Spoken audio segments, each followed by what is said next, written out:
It's historic, as the Finance Minister says, not only because of the merger of the railway budget with the general budget, but it's equally historic not only for me, but also for the people of my constituency, Guntur, where the new capital of Andhra Pradesh, Amaravati, is coming up for the people of Andhra Pradesh.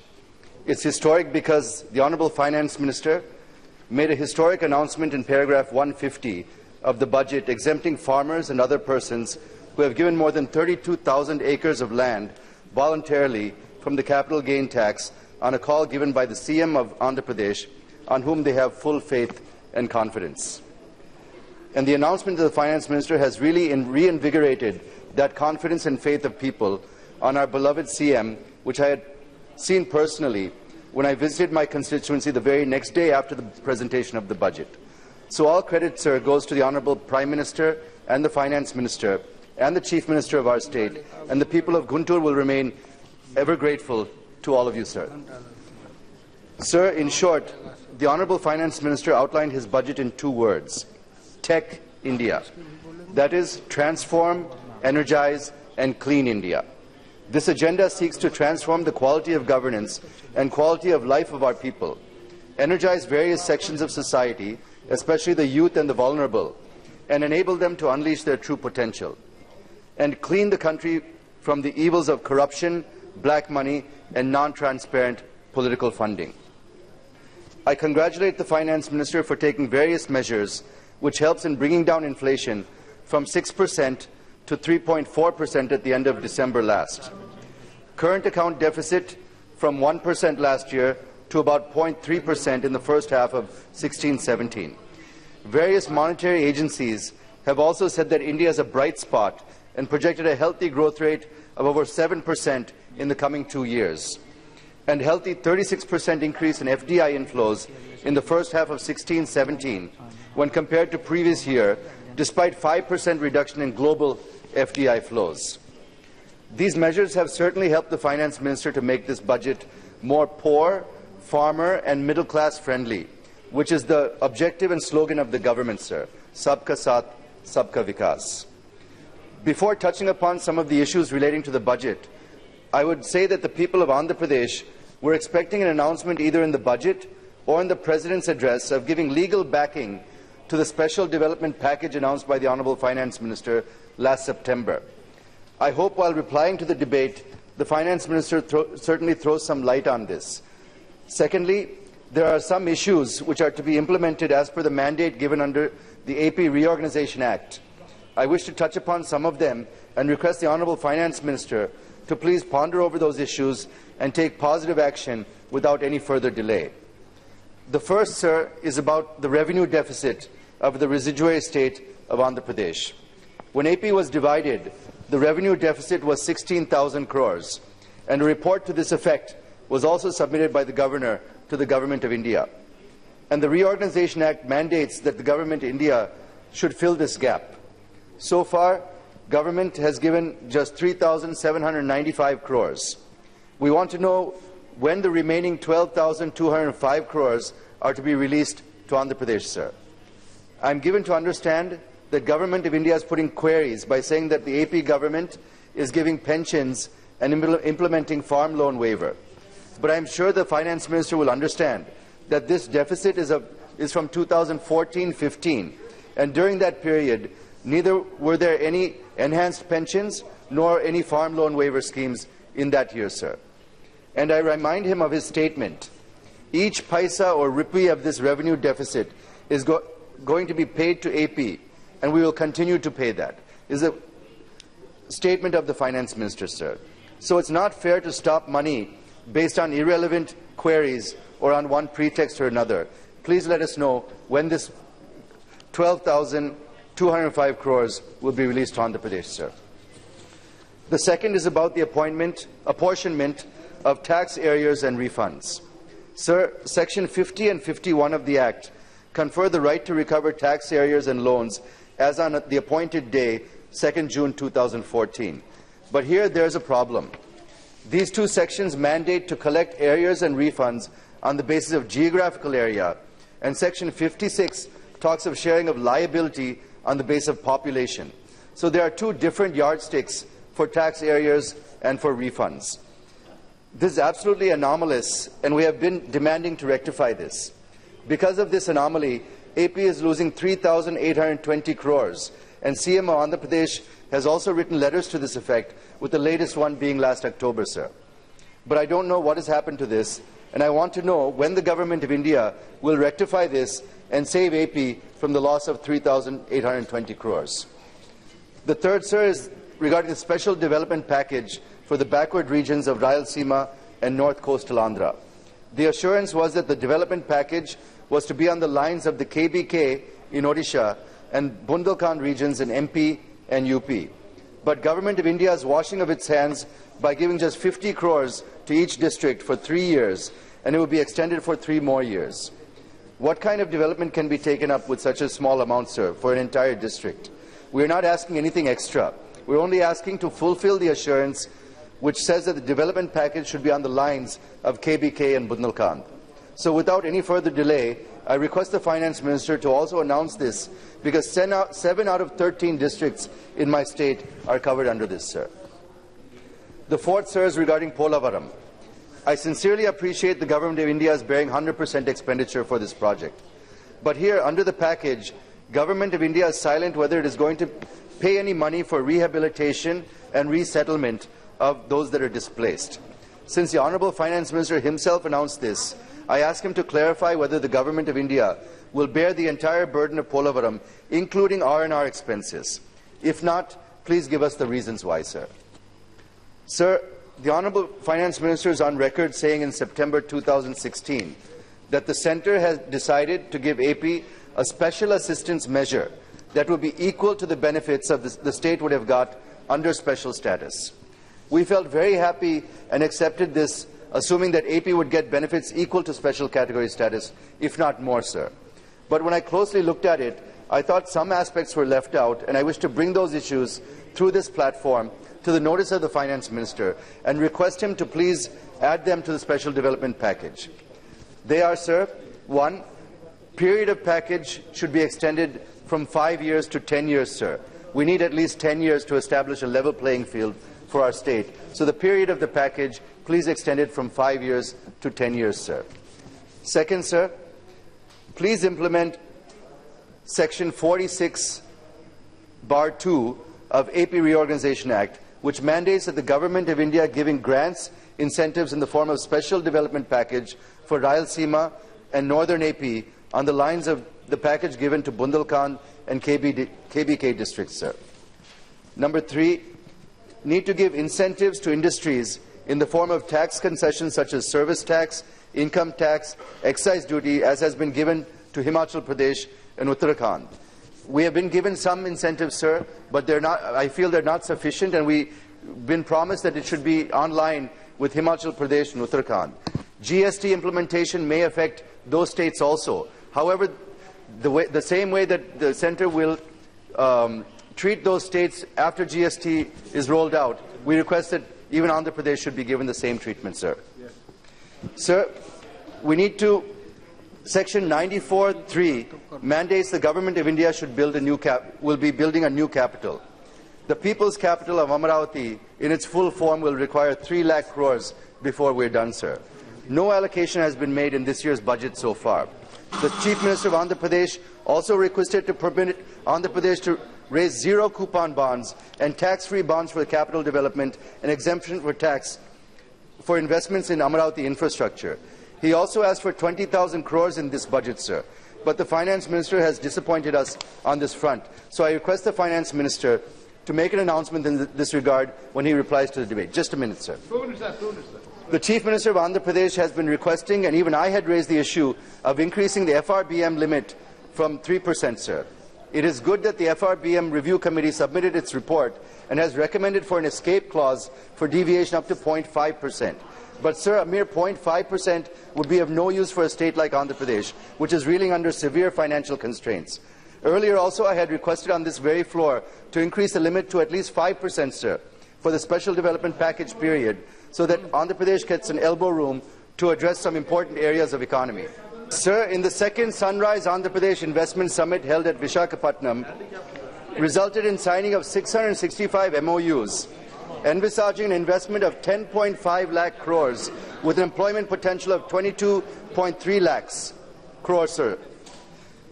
The Honourable Finance Minister graced the occasion and said, I wish to quote, "Let me assure you and the CM that we will not only fulfill whatever promise you had as far as the central government is concerned, but we will walk an extra mile as far as the state of Andhra Pradesh is concerned, because we know that it is here where the potential of much higher growth for the state and rest of India arises." He said that the centre had a genuine interest in the state, and also said, "Centre had a genuine interest in the state. There are reasons for special relationship with AP, as its division has created two unequal parts. This part, Andhra, is more unequal on account of several reasons." So everybody, including the Finance Minister, agrees that Andhra Pradesh has real potential to grow much higher than the pace at which it is currently growing. Its GDP is already one of the highest in the country, and this unequal part is more unequal due to several reasons which the Honourable Finance Minister is well aware of, sir.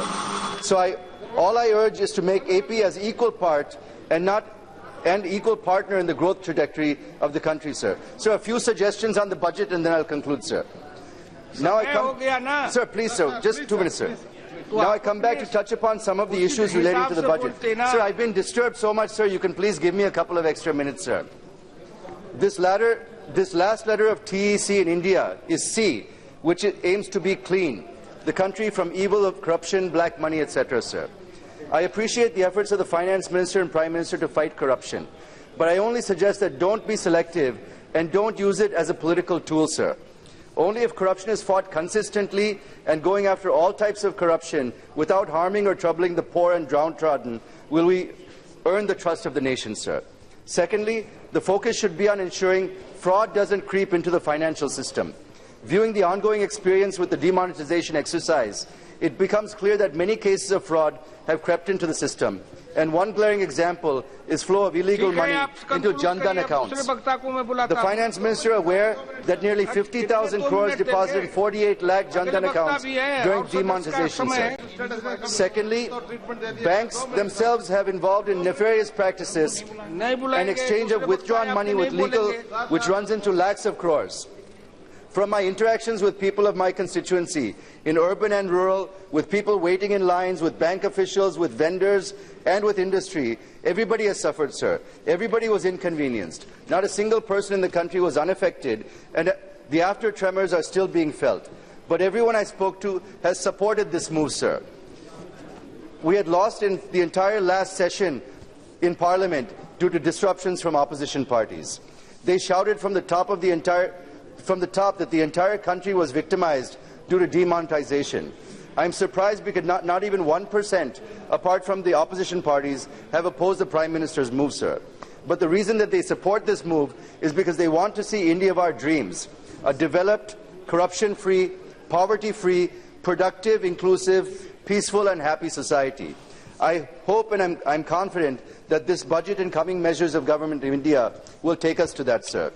There is still an overwhelming support for demonetization, but I would like to use this opportunity to caution the government that if within a year or two, if things go back to square one and nothing really changes, that is when the opposition to this move will be felt and known. Because when people realize that all of this pain and suffering was for no reason, then their pain and anger will erupt, sir. So we have to make sure that all the steps are taken to ensure we don't go back to where we were before demonetization. Corruption has to come down, sir. People have to regain confidence in our government and the system, sir. I agree with the Finance Minister that many financial institutions and agencies say that India is a bright spot. Even though I'm not an economist, with whatever little knowledge that I have as a successful entrepreneur, I would say that the growth in GDP alone isn't the best measurement of how well our country is developing and growing. There are other indexes that have been talked about. The impact on GDP by demonetization, which is about 0.5% of GDP, doesn't reflect the pain that the people have gone through appropriately, sir. We have to measure that with other metrics in terms of demonetization's impact and address those very quickly as well. These include job loss, impact on farmers, impact on micro, small and medium industry, and on the poor, sir. The House is aware that my CM is leading a 13-member committee which is looking into formulating policy and other parameters to promote and switch over to digital economy. My CM has rightly said that if you don't withdraw 2,000 rupee notes from the system, that black money can be accumulated in no time, sir. I understand that 2,000 rupees was introduced to pump in a large volume cash in a short period. Now that the 500 rupee note has been reintroduced and the circulation of cash has improved, steps should be taken to now remove the 2,000 rupee note from circulation, sir. In addition, we should increase the 500 rupee notes, increase 100 rupee notes, and introduce 200 rupee notes, sir, instead of 2,000 rupee note. I think this will help us contain the rise of black money and hoarding of black money, sir. So please withdraw 2,000 and introduce 200, sir, is my suggestion. Sir, as I said in the beginning, this is a historic move to merge the railway budget with the general budget. And being an agrarian country, farmers made India a food sovereign country. But unfortunately, in the recent past, sir, just one more page, sir. Sir, in the recent past, farmers who are behind this outstanding achievement are resorting to suicides. The fundamental reason behind taking such extreme steps is to increase input costs, loss in agriculture operations, spurious seeds and fertilizers, lack of MSP, poor marketing of their produce, increased labor cost, acute problems in repayment of debt taken from financial institutions and money lenders, resulting in farmers leaving agriculture, sir.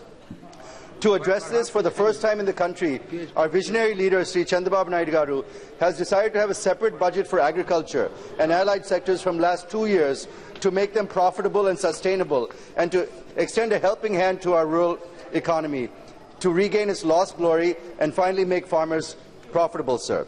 I had also raised this issue on this very floor in July last year. So it's the need of the hour, sir, to have a separate budget for agriculture, and I'm sure that the Finance Minister and Prime Minister will give a serious thought to this suggestion, especially since 65% of our people are dependent on agriculture income, sir. So a separate budget addressing the 65% of our population is of utmost requirement, sir. Sir, I'll just skip to the end, sir. आप शुरू करिए ना. One point, sir. One last point, sir. I want to give him some chance. अब record में नहीं जाएगा. हमारा पड़ोसी है सर. हमारा दोस्त है वो. थोड़ा 2 मिनट. माइक ऑफ हो गया. उसको कर ले दो ना. जुड़वा. उनका माइक ऑफ हो गया यार. 2 मिनट बोल. 1 मिनट बोल. ऐसे नहीं होता है ऐसा सदन में. क्या आप 10 मिनट से कर रहे हैं 2 मिनट. आखिर समय की सीमा है. श्री जितेंद्र रेड्डी, आप प्रारंभ करिए. आप स्टार्ट करिए.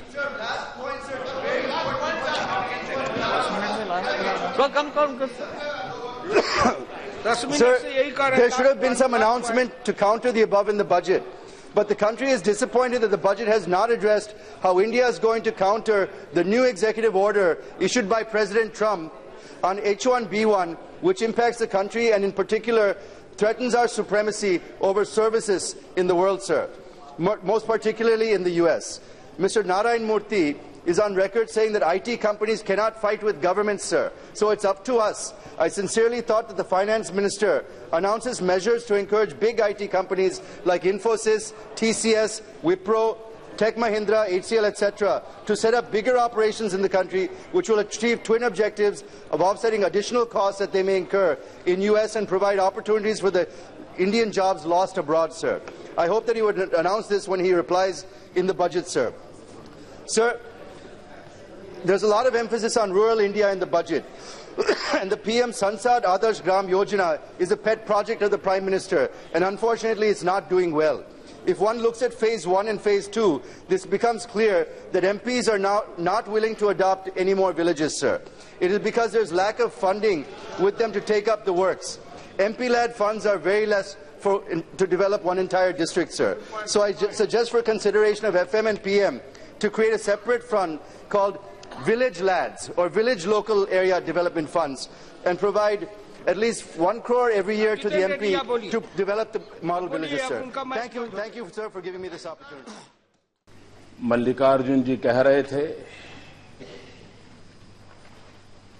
कि कांग्रेस की कृपा है कि अब भी लोकतंत्र बचा है और आप प्रधानमंत्री बन पाए। वाह क्या शेर सुनाया।